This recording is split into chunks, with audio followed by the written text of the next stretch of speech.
Episode തുടങ്ങുന്നത് തന്നെ നമ്മുടെ ജെയ്ക്യോങ്ങിൻ്റെ ചേട്ടനെ കാണിച്ചുകൊണ്ടാണ്. അവനാണെങ്കിൽ നമ്മളുടെ ജൂണിനെ അറ്റാക്ക് ചെയ്യാൻ വേണ്ടിയിട്ട് നോക്കുമായിരുന്നില്ലേ.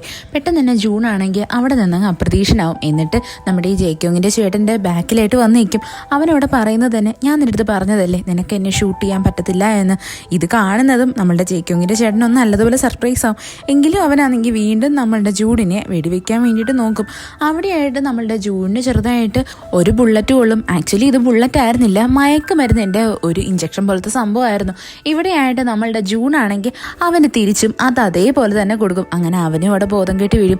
അതേസമയം തന്നെ നമ്മളുടെ സോങ്ങിനെ കാണിക്കും. അവളാണെങ്കിൽ ഇപ്പോൾ നമ്മളുടെ ജൂണിൻ്റെ ആ ലൈബ്രറിയിലായിട്ട് നിൽക്കുകയായിരുന്നില്ലേ. പെട്ടെന്ന് തന്നെ അവൾക്കാണെങ്കിൽ അവളുടെ ബ്രദറിൻ്റെ കോൾ വരും. ആക്ച്വലി അവിടെ ഒളിഞ്ഞിരിക്കുന്ന ആളില്ലേ, അയാൾ നമ്മളുടെ സോങ്ങിനെ അറ്റാക്ക് ചെയ്യാൻ വരാൻ ഒരുങ്ങുമായിരുന്നു. ആ സമയത്താണ് ഇവക്ക് അവളുടെ അനിയൻ്റെ കോൾ വരുന്നത്. അവൾ വേഗം തന്നെ മുകളിലോട്ട് വന്ന് ആ ഡോർ അങ്ങ് നല്ലതുപോലെ ലോക്ക് ചെയ്യും. പെട്ടെന്ന് തന്നെ അവളുടെ ബ്രദർ അവിടെ പുറത്ത് നിൽപ്പുണ്ടായിരുന്നു. അപ്പോൾ നമ്മളുടെ സോങ് പറയും, അവിടെ ഒരാളിരിപ്പുണ്ടായിരുന്നു, ഭയങ്കര ഡേഞ്ചറാണ്, നീ അങ്ങോട്ടേക്ക് പോവണ്ട എന്ന്. യഥാർത്ഥത്തിൽ നമ്മളുടെ സോങ് ആണെങ്കിൽ താഴെയായിട്ട് അയാളവിടെ ഒളിച്ചിരുന്നില്ലേ, അവൻ്റെ ഒരു നിഴല് കണ്ടിട്ടുണ്ടായിരുന്നു. അവളെ തന്നെ രക്ഷിക്കാൻ വേണ്ടിയിട്ട് ജസ്റ്റ് ആക്ട് ചെയ്യുക ചെയ്തത്. അവളുടെ അനിയൻ വിളിക്കുന്നു എന്നും പറഞ്ഞിട്ട്. അങ്ങനെ നമ്മളുടെ സോങ് ആണെങ്കിൽ വേഗം തന്നെ ജൂണിനെ വിളിക്കും. അവനാണെങ്കിൽ ഇപ്പോൾ ബോധം പോകുന്ന ഒരു സിറ്റുവേഷനിലായിരുന്നത്. പെട്ടെന്ന് തന്നെ സോങ് പറയും, നീ വേഗം തന്നെ ഇവിടേക്ക് വരണോ എന്ന്. അങ്ങനെ നമ്മുടെ ജൂൺ ആണെങ്കിൽ ഒന്നും നോക്കാണ്ട് പെട്ടെന്ന് തന്നെ അവിടേക്ക് അപ്രതീക്ഷയായിട്ട് വരും. അവൻ ആ കാറിൽ അവൻ്റെ ഫോണും ഇട്ടിട്ടുണ്ടായിരുന്നു. നമ്മുടെ സോങ് ആണെങ്കിൽ ജൂണിനെ വിളിച്ച ആ സെക്കൻഡിൽ തന്നെ അവൻ ആ വീടിൻ്റെ മുമ്പിലായിട്ട് വരുന്നതും നമ്മളുടെ സോങ് ഭയങ്കരമായിട്ട് അങ്ങ് ഷോക്കായി പോകും. അവൾ ചോദിക്കും, ഞാൻ നിന്നെ ഇപ്പോഴങ്ങോട്ട് വിളിച്ചതല്ലേ ഉള്ളൂ, നീ എങ്ങനെയാണ് ഇത്ര പെട്ടെന്ന് ഇവിടെ എത്തിയത് എന്ന്. എന്നാൽ നമ്മളുടെ ജൂണിന് ഒന്നും പറയാനുള്ള ശക്തി ഉണ്ടായിരുന്നില്ല. അവനവിടെ ബോധം കെട്ടങ്ങ് വീഴും. പെട്ടെന്ന് തന്നെ നമ്മളുടെ സോങ്ങും അവളുടെ അനിയനും കൂടി ചേർന്നിട്ട് ജൂണിനെ എടുത്തുകൊണ്ടൊന്ന് കട്ടിലിൽ കിടത്തും. അവനാണെങ്കിൽ ഇപ്പോൾ ടെമ്പറേച്ചർ നല്ലതുപോലെ കുറഞ്ഞിട്ടുണ്ടായിരുന്നു. നമ്മളുടെ സോങ് ഇത് കാണുന്നതും പേടിച്ചു പോകും. അവൾ വേഗം തന്നെ അവളുടെ അനിയൻ്റെ അടുത്ത് പറയും, നീ വേഗം തന്നെ ഡോക്ടറിനെ വിളിക്കണം, അതേപോലെ ഒരു തെർമോമീറ്റർ എടുത്തിട്ട് വരാം. അങ്ങനെ നമ്മുടെ സോങ് ആണെങ്കിൽ ജൂണിനെ നല്ലതുപോലെ കെയർ ചെയ്യാൻ തുടങ്ങും. അവളാണെങ്കിൽ തെർമോമീറ്റർ എടുത്തിട്ട് ചെക്ക് ചെയ്തൊക്കെ നോക്കും. അപ്പോൾ ടെമ്പറേച്ചർ ഒട്ടും നോർമൽ ആയിരുന്നില്ല. ഇവിടെയായിട്ട് സോങ്ങിൻ്റെ അനിയൻ ചോദിക്കും, നീ എന്തിനാ ഇവനെ ഇത്രയും കെയർ ചെയ്യുന്നത്, നിനക്ക് അവൻ്റെ അടുത്ത് ഇഷ്ടം വല്ലതും വന്ന് തുടങ്ങിയോ? അവിടെയായിട്ട് നമ്മുടെ സോങ് പറയും, അവനും എനിക്ക് പനി പിടിച്ച സമയത്ത് ഇതേപോലെ തന്നെ കെയർ ചെയ്തിരുന്നത് എന്ന്. അത് കഴിഞ്ഞിട്ട് കാണിക്കുന്നത് നമ്മുടെ ജെയ്ക്യോങ്ങിൻ്റെ വീട്ടിലായിട്ടാണ്. അവിടെയായിട്ട് അവൻ്റെ അച്ഛനടുത്തും അമ്മയടുത്തും ചോദിക്കും, എൻ്റെ ചേട്ടൻ്റെ എക്സ് വൈഫ് ഇപ്പോൾ എവിടെയാ എന്ന്. അവർ പറയുന്നത് അവളിപ്പോൾ ഇംഗ്ലണ്ടിലാണ് എന്നാ. എന്നാൽ നമ്മുടെ ജെയ്ക്യോങ് പറയുന്നുണ്ട്, ഞാൻ അവരെ കോൺടാക്ട് ചെയ്യാൻ മാക്സിമം ട്രൈ ചെയ്തായിരുന്നു, പക്ഷേ അവരെ കണക്ട് ചെയ്യാനേ പറ്റിയില്ല എന്ന്. അവിടെയായിട്ട് നമ്മുടെ ജെയ്ക്യോങ്ങിൻ്റെ അച്ഛൻ പറയും, അവളെ ഇപ്പോൾ കോൺടാക്ട് ചെയ്തിട്ട് എന്തിനാ, അവളെ അങ്ങ് വെറുതെ വിട്ടാരെ, അവൾ എവിടെയെങ്കിലും പോയി ജീവിക്കട്ടെ എന്നൊക്കെ അവർ പറയും. അത് കഴിഞ്ഞിട്ട് കാണിക്കുന്നത് നമ്മളുടെ ജൂൺ ആണെങ്കിൽ കണ്ണു തുറക്കുന്നതാണ്. കണ്ണു തുറന്ന ഉടനെ നമ്മളുടെ സോങ് വന്നിട്ട് അവൻ്റെ അടുത്ത് ചോദിക്കും, നീ ഇന്നലെ എവിടെയായിരുന്നു, എവിടെ പോയിരിക്കുകയായിരുന്നു എന്നൊക്കെ. എന്നാൽ നമ്മളുടെ ജൂൺ ആണെങ്കിൽ ഒന്നും തന്നെ പറയാൻ റെഡി ആയിരുന്നില്ല. അവിടെയായിട്ട് നമ്മുടെ സോങ് പറയും, ഞാൻ നിൻ്റെ ഡയറിയിൽ വായിച്ചല്ലോ, നീ വേറെ ഏതോ സ്ഥലത്തു നിന്ന് വന്നവനാ എന്ന്, നീ എന്തോ അതിനകത്ത് ഉദ്ദേശിച്ചിരിക്കുന്നത്, എനിക്കൊന്നും മനസ്സിലായില്ല എന്നൊക്കെ പറയും. എന്നാൽ നമ്മുടെ ജൂൺ ആയിരുന്നാലും അവളുടെ അടുത്ത് ഒന്നും എക്സ്പ്ലെയിൻ ചെയ്യാൻ റെഡി ആയിരുന്നില്ല. അത് കഴിഞ്ഞിട്ട് കാണിക്കുന്നത് നമ്മളുടെ ജൂൺ ആണെങ്കിൽ അവിടെ നിന്ന് പോകാനായിട്ട് ഒരുങ്ങുന്നതാണ്. പെട്ടെന്ന് തന്നെ നമ്മളുടെ സോങ് അവനെ തടയാൻ വേണ്ടിയിട്ട് നോക്കും. അവിടെയായിട്ട് നമ്മുടെ സിമി വന്ന് നിൽക്കുന്നുണ്ടായിരുന്നു. ഇവളെ കാണുന്നത് നമ്മളുടെ സോങ് ഒന്ന് സർപ്രൈസ്ഡ് ആവും. പെട്ടെന്ന് തന്നെ സിമി പറയും, എനിക്ക് ജൂണിൻ്റെ അടുത്തൊരു കാര്യം സംസാരിക്കണോ എന്ന്. സോങ് ചോദിക്കും, നിനക്ക് അവൻ്റെ അടുത്ത് എന്താ പേഴ്സണലി സംസാരിക്കാനുള്ളത്? അപ്പോൾ അവൾ പറയും, ഞാനത് അവൻ്റെ അടുത്ത് മാത്രമേ പറയത്തുള്ളൂ എന്ന്.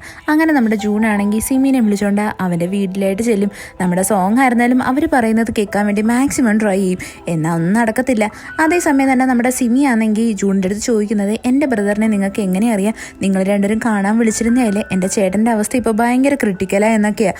എന്നാൽ നമ്മളുടെ ജൂൺ ഇവിടെ പറയും, എനിക്കറിയത്തില്ല ആരാണ് അവനെ അറ്റാക്ക് ചെയ്തത് എന്ന്, എന്നാലും ഞാൻ എൻ്റെ മാക്സിമം ട്രൈ ചെയ്യും അവനെ അറ്റാക്ക് ചെയ്ത ആളിനെ കണ്ടുപിടിക്കാൻ വേണ്ടിയിട്ട്. ഇവർ രണ്ടുപേരും സംസാരിച്ചിട്ട് പുറത്തിറങ്ങുന്നതും കറക്റ്റ് സമയത്ത് തന്നെ നമ്മളുടെ സോങ്ങും പുറത്തായിട്ട് വന്ന് നിൽക്കുന്നുണ്ടായിരുന്നു. ഇവർ രണ്ടുപേരും എന്താ ചെയ്യുന്നതെന്നൊക്കെ കാണാൻ വേണ്ടിയിട്ട്. അവിടെയായിട്ട് നമ്മുടെ ജൂണിനാണെങ്കിൽ എവിടോട്ടോ പോകാനായിട്ട് ഒരുങ്ങുന്നതും പെട്ടെന്ന് തന്നെ സോങ് വയ്ക്കും, നീ എവിടോട്ടാ പോകുന്നതെന്ന്. അപ്പോൾ അവൻ പറയും, സൂപ്പർ മാർക്കറ്റിലോട്ടാണ്. പെട്ടെന്ന് തന്നെ നമ്മുടെ സോങ് പറയും, ഞാനും വരുന്നെന്ന് പറഞ്ഞിട്ട് വേഗം തന്നെ ഡ്രസ്സ് ചേഞ്ച് ആക്കിയിട്ട് വരും. എന്നാൽ വരുന്ന സമയത്ത് നമ്മുടെ ജൂണിനാണെങ്കിൽ ഓൾറെഡി അവിടെ നിന്ന് പോയിട്ടുണ്ടായിരുന്നു. അങ്ങനെ നമ്മുടെ സോങ് വേഗം തന്നെ ആ സൂപ്പർ മാർക്കറ്റിലായിട്ട് വരും. എന്നിട്ട് അവൾ സാധനങ്ങളൊക്കെ എടുത്തിട്ട് നമ്മുടെ ജൂണിൻ്റെ അടുത്ത് ചോദിക്കും, നീ എന്തൊരു ചെറുക്കനാ, നിന്റെ അടുത്ത് ഞാൻ വെയിറ്റ് ചെയ്യാൻ പറഞ്ഞിട്ട് നീ എനിക്ക് വേണ്ടി വെയിറ്റ് ചെയ്തതേ ഇല്ല. എന്നാൽ ഇതൊന്നും കേട്ടിട്ട് നമ്മളുടെ ജൂണിനാണെങ്കിൽ വലിയ മൈൻഡൊന്നും ആക്കത്തില്ല. അവൻ സാധനം വാങ്ങിച്ച് പുറത്തോട്ട് ഇറങ്ങും. നമ്മുടെ സോങ് ആണെങ്കിൽ അവൻ്റെ പുറകെ കൂടിയിട്ടുണ്ടായിരുന്നു. അവൾ അവിടെ പറയും, നമുക്ക് എൻ്റെ കാറിൽ പോവാ എന്ന്. എന്നാൽ നമ്മുടെ ജൂണിനാണെങ്കിൽ അതൊന്നും കേൾക്കാൻ റെഡി ആവത്തില്ല. അവനാണെങ്കിൽ ടാക്സി വിളിച്ചങ്ങ് പോവും. അത് കഴിഞ്ഞിട്ട് കാണിക്കുന്നത് നമ്മളുടെ ജൂണിനാണെങ്കിൽ ലിഫ്റ്റിലായിട്ട് കയറുന്നതും അവിടെയായിട്ട് നമ്മുടെ സോങ് വരുന്നതാണ്. അവിടെ ചോദിക്കും, നീ ഇപ്പോൾ എവിടോട്ടാ പോകുന്നത്? അപ്പോൾ അവിടെയായിട്ട് നമ്മളുടെ ജുണ്ണു പറയും, അവനിപ്പോൾ മീൻ പിടിക്കാൻ പോവുകയാണ്. അങ്ങനെ നമ്മുടെ സോങ് അവൻ്റെ കൂടെ വീണ്ടും പുറകെ വരും. ഇവിടെയായിട്ട് നമ്മുടെ സോങ് ആണെങ്കിൽ അവൻ്റെ പുറകെ ഇങ്ങനെ നടക്കുകയായിരുന്നു. അവളാണെങ്കിൽ വരുന്ന സ്ഥലത്ത് നല്ലതുപോലെ മഞ്ഞുണ്ടായിരുന്നു. നമ്മുടെ സോങ് നല്ലതുപോലെ അവിടെ എൻജോയ് ചെയ്യും. അവൾ നല്ലതുപോലെ അവിടെ കിടന്ന് കളിക്കുകയൊക്കെ ചെയ്യും. ജുണ്ണാണെങ്കിൽ ആ സമയം കൊണ്ട് മീൻ പിടിക്കാനുള്ള സെറ്റപ്പൊക്കെ ചെയ്യുന്നതും അവൾ ഓടി വന്ന് അവനെ കെട്ടിപ്പിടിക്കും. ഇവിടെയായിട്ട് നമ്മുടെ സോങ് ആണെങ്കിൽ ഓപ്പൺ ആയിട്ട് പറയും, എന്തൊക്കെയായിരുന്നാലും ഞാൻ എൻ്റെ മാക്സിമം ട്രൈ ചെയ്യും. എന്നാൽ ഇവിടെ നമ്മളുടെ ജൂണാണെങ്കിൽ ചോദിക്കും, നിനക്ക് എന്താ ഇത്രയ്ക്ക് ബുദ്ധിയില്ലേ? നിനക്ക് ഇതുവരെ മനസ്സിലായില്ലേ നീ എൻ്റെ അടുത്ത് ഇഷ്ടമാണെന്ന് പറഞ്ഞിട്ട് ഞാൻ നിന്റെ അടുത്ത് ഇഷ്ടമല്ല എന്നാണ് പറഞ്ഞിരിക്കുന്നത്. ഞാൻ നിന്നെ ഇത്ര അവോയ്ഡ് ചെയ്തിട്ട് നീ എന്താ അത് മനസ്സിലാക്കാത്തത്? നിനക്ക് എന്താ ഇത്രയ്ക്ക് സെൽഫ് റെസ്പെക്റ്റ് ഇല്ലേ എന്നൊക്കെ നമ്മളുടെ ജൂൺ ചോദിക്കും. എന്നാൽ നമ്മുടെ സോങ് തിരിച്ച് ചോദിക്കുന്നത്, പിന്നെ നീ എന്തിനാ എന്നെ ഇത്ര ഹെൽപ്പ് ചെയ്തിരിക്കുന്നത്? ഞാൻ എന്ത് അപകടത്തിൽ വന്നാലും നീ എന്നെ അപ്പോഴും രക്ഷിക്കാൻ വരാറുണ്ട്. അപ്പം അതിൻ്റെയൊക്കെ അർത്ഥം എന്തുവാ? ഇത് കേൾക്കുന്നത് നമ്മുടെ ജൂൺ പറയും, അതെല്ലാം ഞാനൊരു മനുഷ്യ സ്നേഹത്തിൻ്റെ പുറത്താണ് ചെയ്തത്, അല്ലാണ്ട് വേറൊന്നും ഇല്ല എന്ന്. ഇത് കേൾക്കുന്നത് നമ്മളുടെ സോങ്ങിന് നല്ല സങ്കടമായിട്ടുണ്ടായിരുന്നു. അവൾ നല്ലതുപോലെ ഹേർട്ടായി അവിടെ നിന്ന് അങ്ങ് നടന്നു വരാൻ തുടങ്ങും. അവൾ നടന്ന് ഏതോ ഒരു സ്ഥലത്ത് എത്തിയിട്ടുണ്ടായിരുന്നു. അവിടെയായിട്ട് നമ്മളുടെ ജീക്കോങ് എത്തിയിട്ടുണ്ടായിരുന്നു. അവനങ്ങനെ നമ്മുടെ സോങ്ങിനെ പിക്കപ്പ് ചെയ്ത് കൊണ്ടുപോകാനായിട്ട് ഒരുങ്ങും. ഇവിടെ നമ്മളുടെ സോങ് നല്ല വിഷമത്തിലായിരുന്നു. അതേപോലെ തന്നെ നമ്മുടെ ജൂണും നല്ല വിഷമത്തിലാണ്. അവിടെയായിട്ട് നമ്മുടെ സോങ് ആണെങ്കിൽ ജേക്കോങ്ങിൻ്റെ അടുത്ത് പറയും, യഥാർത്ഥത്തിൽ എനിക്ക് നല്ല വിഷമമുണ്ട് ഞാൻ നിന്നെ റിജക്റ്റ് ചെയ്തതിൽ. ഇവിടെയായിട്ട് ജേക്കോങ് പറയും, നീ ഇനി ആ ജൂണിനെ കാണാനൊന്നും പോവണ്ട എന്ന്. അപ്പോൾ നമ്മുടെ സോങ് ചോദിക്കും, അല്ല നീ എങ്ങനെ ഇവിടെ എത്തിയത്? നിനക്ക് എങ്ങനെ മനസ്സിലായി ഞാനിവിടെ ഉണ്ടെന്ന്? അപ്പോൾ നമ്മളുടെ ജേക്കോങ് പറയും, അതെന്നെ ജൂൺ തന്നെയാണ് വിളിച്ചു പറഞ്ഞത്. അതേസമയം തന്നെ നമ്മുടെ ജൂണിനെ കാണിക്കും. അവൻ്റെ ഫ്രണ്ടിൻ്റെ അടുത്ത് ഇരുന്നിട്ട് സംസാരിക്കുമായിരുന്നു. അവൻ ചോദിക്കും, നിങ്ങൾക്കിപ്പോൾ ഒരാളെ ഒരുപാട് ഇഷ്ടമാണെങ്കിൽ അവരെ വിഷമിപ്പിച്ച് കഴിഞ്ഞാൽ നിങ്ങൾക്ക് എങ്ങനെ ഇരിക്കുമെന്ന്. എനിക്ക് യഥാർത്ഥത്തിൽ അവളുടെ കൂടെ തന്നെ നിൽക്കണമെന്നുണ്ട്, പക്ഷേ എനിക്കതിന് സാധിക്കത്തില്ലല്ലോ, അതുകൊണ്ടാണ് ഞാൻ ഇങ്ങനെയൊക്കെ ചെയ്തത് എന്ന് പറയും. ഇതൊക്കെ കേൾക്കുന്നതും അവൻ്റെ ഫ്രണ്ട് പറയാൻ തുടങ്ങും, എനിക്കറിയാം നിങ്ങൾക്കിപ്പോൾ എന്തുമാത്രം വിഷമമുണ്ട് എന്ന്. ഇവിടെയായിട്ട് നമ്മുടെ ജൂൺ പറയുന്നത്, ഞാൻ വേഗം തന്നെ ഇവിടെ നിന്ന് പോകണം, ഇല്ലാന്നുണ്ടെങ്കിൽ ഞാൻ കുറച്ച് ദിവസമേ ഇവിടെ ജീവനോടെ ഇരിക്കത്തുള്ളൂ എന്ന്. അത് കഴിഞ്ഞിട്ട് കാണിക്കുന്നത് നമ്മളുടെ സോങ്ങിനെയാണ്. അവളാണെങ്കിൽ രാത്രി വന്ന് കിടന്നുറങ്ങാനൊക്കെ നോക്കും, എന്നാൽ ഒട്ടും പറ്റത്തില്ല. അവസാനം അവൾ ഡ്രിങ്ക് ചെയ്യാൻ തുടങ്ങും. പിന്നീട് കാണിക്കുന്ന രാവിലെ എഴുന്നേക്കുന്നത് നമ്മുടെ സോങ്ങിൻ്റെ അനിയനാണെങ്കിൽ വന്നിട്ട് പറയുന്നതാ, ഞാൻ സ്കൂളിൽ പോവാ, അതായിരിക്കും എനിക്ക് ബെറ്റർ, ഞാനിവിടെ നിന്ന് കഴിഞ്ഞാൽ ശരിയാവത്തില്ല എന്ന്.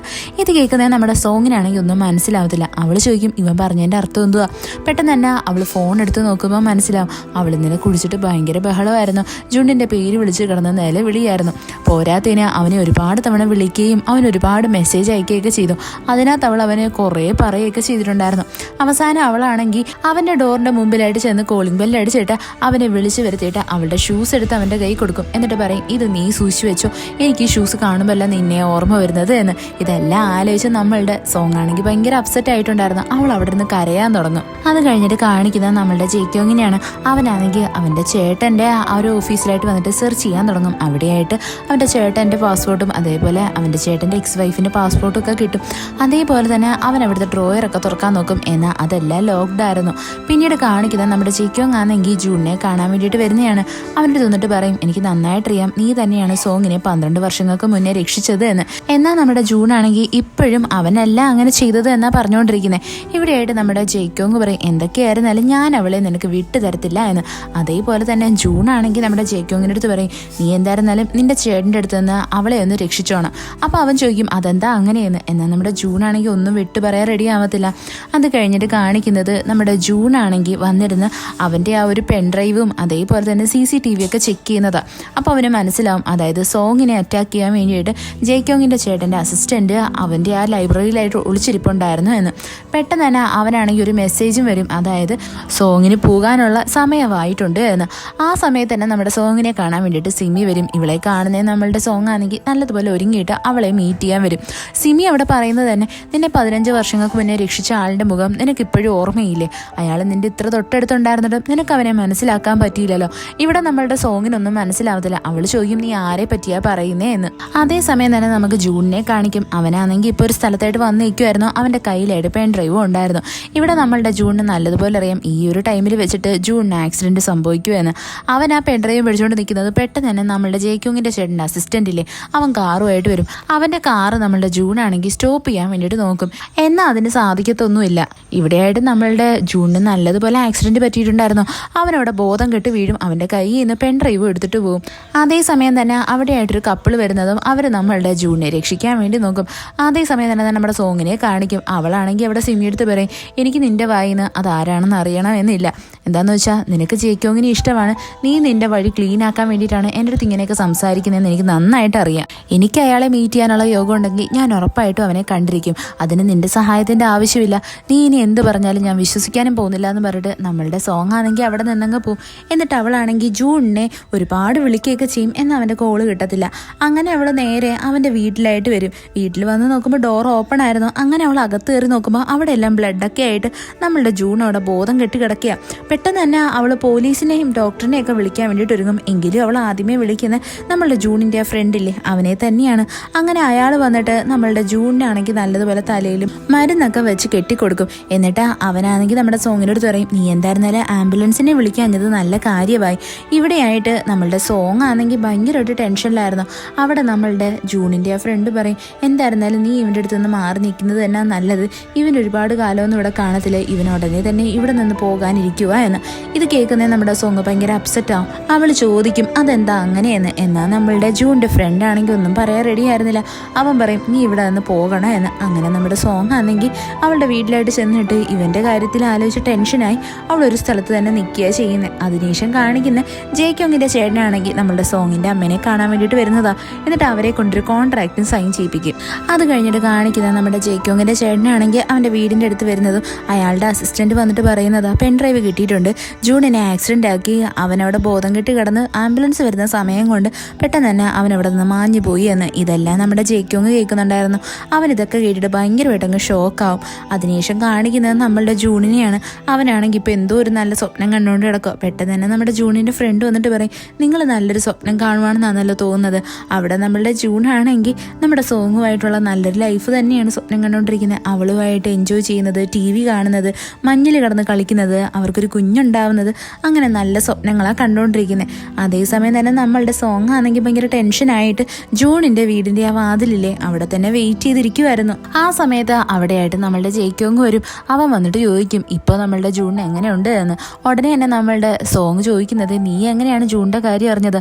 അപ്പോൾ നമ്മളുടെ ജേക്കോങ് പറയും അതൊക്കെ ഞാൻ അറിഞ്ഞു, നീ എന്തായിരുന്നാലും വാ നമുക്ക് വീട്ടിലോട്ട് പോകാമെന്നും പറഞ്ഞിട്ട് അവനാണെങ്കിൽ നമ്മളുടെ സോങ്ങിനെ കൊണ്ടുവന്ന് സമാധാനിപ്പിക്കാൻ തുടങ്ങും. അതേ സമയത്ത് തന്നെ അവിടെയായിട്ട് നമ്മളുടെ സോങ്ങിൻ്റെ അമ്മ വന്നിട്ടുണ്ടായിരുന്നു. അവർ വന്നിട്ട് പറയുന്നത് തന്നെ ജേക്കോങ്ങിനോട് ഒരുപാട് നന്ദിയുണ്ട്, നീ പറഞ്ഞതുപോലെ നീ സോങ്ങിന് വേണ്ടിയിട്ട് ഒരു ഏജൻസി തന്നെ തുറക്കാൻ റെഡി ആയില്ലേ. ജേക്കോങ്ങിൻ്റെ ചേട്ടൻ എന്നെ കാണാൻ വന്നിട്ടുണ്ടായിരുന്നു, ഞാൻ അങ്ങനെ എഗ്രിമെൻറ്റിൽ സൈൻ ചെയ്തു എന്ന്. ഇത് കേൾക്കുന്നേ നമ്മളുടെ ജേക്കോങ് നല്ല സർപ്രൈസ്ഡ് ആവും. അവൻ പറയും ഞാൻ അങ്ങനെ ഒരു കാര്യം ചേട്ടൻ്റെ അടുത്ത് പറഞ്ഞിട്ടേ ഇല്ല എന്ന്. ഇവിടെയായിട്ട് നമ്മുടെ സോങ്ങിനായിരുന്നാലും ഒട്ടും ഇൻട്രസ്റ്റ് ഇല്ലായിരുന്നു ആ ഒരു പേപ്പറിൽ സൈൻ ചെയ്യാൻ വേണ്ടിയിട്ട്. അവൾ പറയും എനിക്കിപ്പോൾ പറ്റത്തില്ല എന്ന്. എന്നാൽ അവളുടെ അമ്മ നല്ലതുപോലെ ഫോഴ്സ് ചെയ്യും. ഉടനെ തന്നെ നമ്മുടെ ജേക്കോങ് പറയും അവൾക്ക് താല്പര്യമില്ലെങ്കിൽ വിട്ടാരെ, ഞാൻ എൻ്റെ ചേട്ടൻ്റെ അടുത്ത് സംസാരിച്ചോളാം എന്ന് പറയും. അത് കഴിഞ്ഞിട്ട് കാണിക്കുന്നത് നമ്മളുടെ ജേക്കോങ് ആണെങ്കിൽ അവൻ്റെ വീട്ടിലായിട്ട് വന്നിട്ട് ഇവൻ്റെ ചേട്ടൻ്റെ ഫോണിൻ്റെ പാസ്വേഡൊക്കെ നോക്കി വെച്ച് ആ ഫോൺ ആരും അറിയാണ്ട് ഓപ്പൺ ചെയ്ത് അതിൽ നിന്നൊരു നമ്പറൊക്കെ എഴുതിയെടുക്കുന്നതാണ്. അതേസമയം തന്നെ നമ്മുടെ സോങ്ങിനെ കാണാൻ വേണ്ടിയിട്ട് ഡിറ്റക്റ്റീവ് വരും. അയാൾ വന്നിട്ട് പറയുന്നത് നിൻ്റെ കൂടെ അന്ന് ആ ജൂണും ഉണ്ടായിരുന്നില്ലേ ഷിപ്പിലായിട്ട് യൂറയുടെ മരണത്തിൻ്റെ അന്ന്. എന്നാൽ നമ്മളുടെ സോങ് അവിടെ പറയും ഇല്ല അവൻ എൻ്റെ കൂടെ ഇല്ലായിരുന്നു എന്ന്. എന്നാൽ ഈ ഡിറ്റക്റ്റീവ് പറയുന്നത് തന്നെ ജൂൺ മിക്കവാറും യൂറയുടെ ബോയ് ഫ്രണ്ട് ആയിരിക്കും എന്ന്. അപ്പോൾ നമ്മളുടെ സോങ് പറയാൻ തുടങ്ങും അവനാണെങ്കിൽ യൂറേനെ അറിയത്തുകൂടിയില്ലായിരുന്നു. അതേപോലെ തന്നെ ഞാനന്ന് യൂറെ ആരത്തോ സംസാരിക്കുന്നത് കണ്ടായിരുന്നു. അവളും ജേക്കോങ്ങിൻ്റെ ചേട്ടനും തമ്മിൽ ഇഷ്ടത്തിലാണെന്നാണ് എനിക്ക് മനസ്സിലായത്. അവർ തമ്മിൽ റിലേഷൻഷിപ്പിലായിരുന്നു. ഇതൊക്കെ ഞാൻ കേട്ട കാര്യമാണ് എന്നൊക്കെ അവളവിടെ ഓപ്പൺ ആയിട്ട് പറയും. അതേസമയം തന്നെ നമ്മുടെ ജേക്കോങ്ങിനെ കാണിക്കും. അവനാണെങ്കിൽ ജേക്കോങ്ങിൻ്റെ ആ ചേട്ടൻ്റെ മൊബൈൽ നമ്പറിൽ നിന്ന് എഴുതിയെടുത്ത നമ്പറില്ലേ അതിലോട്ട് വിളിച്ചു നോക്കും. അത് വേറെ എവിടെ ആയിരുന്നില്ല, ഒരു ഭ്രാന്താശുപത്രി ആയിരുന്നു. അവിടെ എത്തുന്നതും നമ്മുടെ ജേക്കോങ്ങിന് ചെറിയൊരു ഡൗട്ട് വന്നിട്ട് അവൻ അവിടുത്തെ ഡോക്ടേഴ്സിനടുത്ത് അന്വേഷിച്ച് നോക്കും. അതായത് ജേക്കോങ്ങിൻ്റെ ചേട്ടൻ്റെ ഭാര്യയില്ലേ എക്സ്-5, അവരുടെ പേരെങ്ങാണം ഇവിടെ ഉണ്ടോ എന്ന്. എന്നാൽ അങ്ങനൊരു പേരിലുള്ള പേഷ്യൻ്റ് ഒന്നും അവിടെ ഉണ്ടായിരുന്നില്ല. അത് കഴിഞ്ഞ് കാണിക്കുന്ന നമ്മുടെ ജൂണിനാണെങ്കിൽ ബോധം വീഴുന്നതാണ്. അവിടെയായിട്ട് നമ്മുടെ ജൂണിൻ്റെ ഫ്രണ്ട് ഉണ്ടായിരുന്നു. അയാൾ പറയും സോങ് ഇവിടെ വന്നിട്ടുണ്ടായിരുന്നു, ഞാൻ അവളെ പറഞ്ഞു വിട്ടു, അവളെ ഇവിടെ നിൽക്കാൻ സമ്മതിച്ചില്ല എന്ന്. എന്തായിരുന്നാലും നിങ്ങൾ അവളുടെ അടുത്ത് നിന്ന് കുറച്ച് അകലം പാലിക്കുന്നേ നല്ലേന്നൊക്കെ ഇവൻ ഉപദേശം കൊടുക്കും.